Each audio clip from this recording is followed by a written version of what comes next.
നിങ്ങളുടെ favourite shows ഇനി ഒരിക്കലും മിസ്സാവില്ല. ഇപ്പോൾ C5 കാണും നിങ്ങളുടെ ഫേവറേറ്റ് ഷോസ് തികച്ചും സൗജന്യമായി. ജേട്ടനോട് ഒത്തിരി നന്ദിയുണ്ട് എന്നെ ശുശ്രൂഷിച്ചതിന്. എന്താ ദേവി ഇങ്ങനെ പറയുന്നത്? എനിക്ക് ആക്സിഡന്റ് പറ്റിയപ്പോഴും ശുശ്രൂഷിച്ചത് ദേവിയല്ലേ?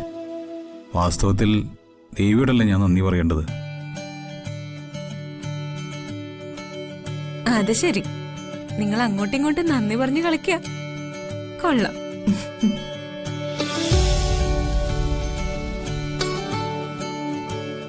കയ്യിലെ കെട്ടൊക്കെ അഴിച്ചു കളഞ്ഞല്ലേ? എല്ലാം മാറി.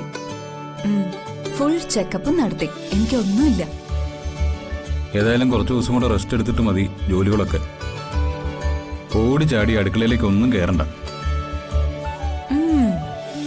അമ്മയുടെ കാര്യത്തില് അച്ഛൻ എന്തൊരു ടെൻഷനാന്ന്. എന്താ ഒരു ടെൻഷൻ? അച്ഛൻ അങ്ങോട്ട് ഓടുന്നു, ഇങ്ങോട്ട് ഓടുന്നു, ദേവിക്ക് അതെടുത്ത് കൊടുക്കുന്നു, ഇതെടുത്ത് കൊടുക്കുന്നു. ഇങ്ങനെയുണ്ടോ ഒരു സ്നേഹം? പോടി അവിടുന്ന്.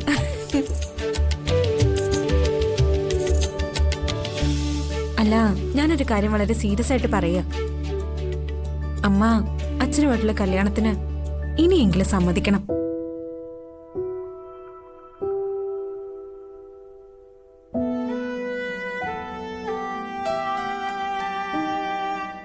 എന്താ ആ കാര്യം ചോദിക്കുമ്പോ മാത്രമൊന്നും മിണ്ടാത്തെ?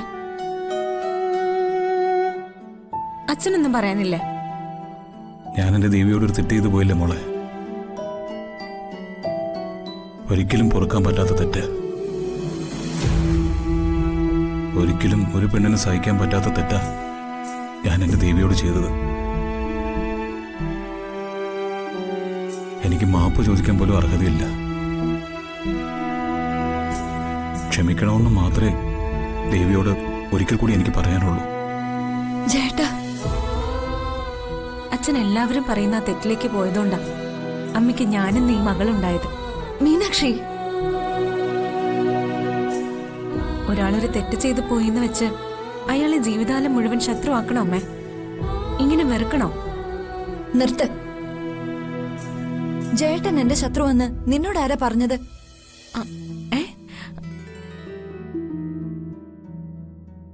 ചങ്കി കുത്തുന്ന വർത്തമാനം പറയരുത്. എനിക്കത് സഹിക്കില്ല. അയ്യോ, എന്താ ഞാനീ കേക്കുന്നെ? അപ്പോ അമ്മയ്ക്ക് ഇപ്പോഴും അച്ഛനോട് മുടിഞ്ഞ പ്രേമാണോ?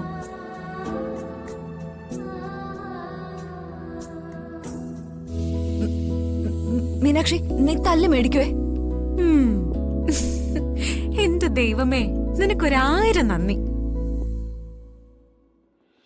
ദേ, ഇതൊക്കെയാ പ്രണയം.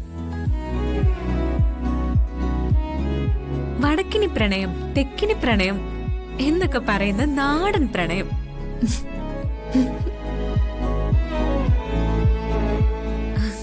ഈ സുന്ദര പ്രണയകഥ ഞാനേ മുത്തശ്ശിയോടൊന്ന് പറയട്ടെ.